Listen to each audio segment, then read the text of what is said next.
আপনারা জানেন আজ থেকে আমাদের সনাতন ধর্মাবলম্বী ভাই বোনদের সর্ববৃহৎ উৎসব শারদীয় দুর্গাপূজা শুরু হচ্ছে।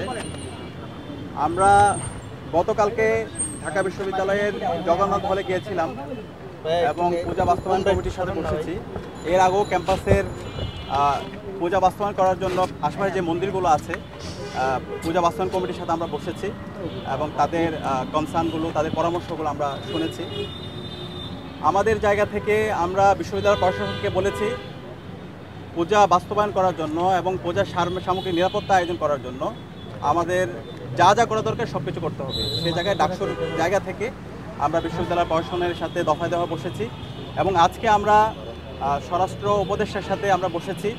আমরা আমাদের কাছে যে পরামর্শগুলো স্টেক হোল্ডাররা দিয়েছে আমরা সেই পরামর্শগুলো আমরা পৌঁছে দিয়েছি। আপনারা জানেন আমাদের বাংলাদেশ, আমাদের এই ভূখণ্ড সাম্প্রদায়িক সম্প্রীতির অনন্য নজির আমরা স্থাপন করেছি। আমাদের এই সাম্প্রদায়িক সম্প্রীতির 1000 বছরের ইতিহাস আছে। এই সাম্প্রদায়িক সম্প্রীতি সারা বিশ্বের বুকে আমরা নজির স্থাপন করেছি।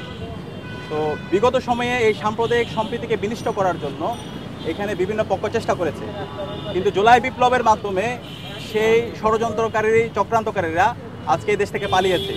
আজকে এদেশের সকল ধর্মের সকল মতের মানুষরা আজাদি পেয়েছে, তারা মত প্রকাশের স্বাধীনতা পেয়েছে এবং প্রত্যেকে তাদের ধর্মের যে চর্চাগুলো আছে সেগুলো স্বাধীনভাবে করতে পারছে।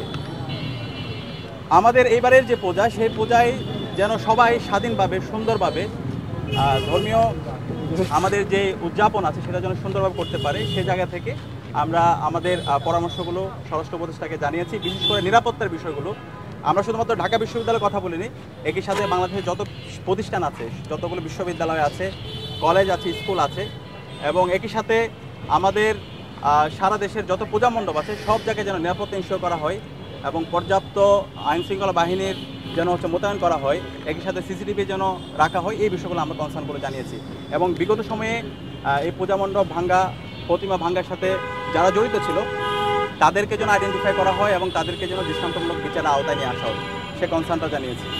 এবং স্বরাষ্ট্র উপদেষ্টা আমাদেরকে জানিয়েছেন, ওনারা ইতিমধ্যে কয়েক দফা বসেছেন, আজকে ওনাদের মিটিং আছে, ওনাদের জায়গা থেকে সর্বোচ্চ আন্তরিকতার সাথে সামগ্রিক নিরাপত্তা আরও কীভাবে শক্তিশালী করা যায় সেটা নিয়ে ওনাদের জায়গাতে সর্বোচ্চ আন্তরিকতার সাথে কাজ করবে। আর আমরা আরও কয়েকটা দাবি জানিয়েছি। আপনারা জানেন জুলাই বিপ্লব করে ঢাকা বিশ্ববিদ্যালয়ে 2টা হত্যাকাণ্ড হয়েছে, সাম্য হত্যাকাণ্ড এবং তোফাজ্জল হত্যাকাণ্ড।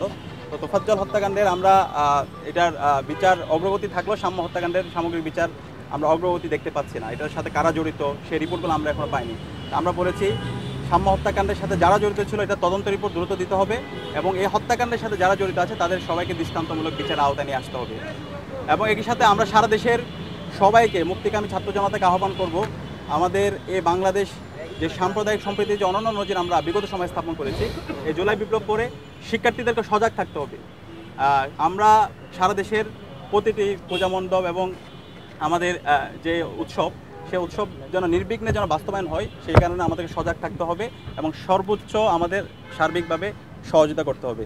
এবং আমরা সবাই মিলে আমাদের এই বাংলাদেশকে সবার বাংলাদেশ হিসেবে আমরা বিনির্মাণ করব এবং আমরা আমাদের এই বাংলাদেশকে সাম্প্রদায়িক সম্প্রীতির অনন্য নজির সারা বিশ্বে স্থাপন করব। সবাইকে অসংখ্য ধন্যবাদ এতক্ষণ ধরে আমাদের কথা শোনার জন্য।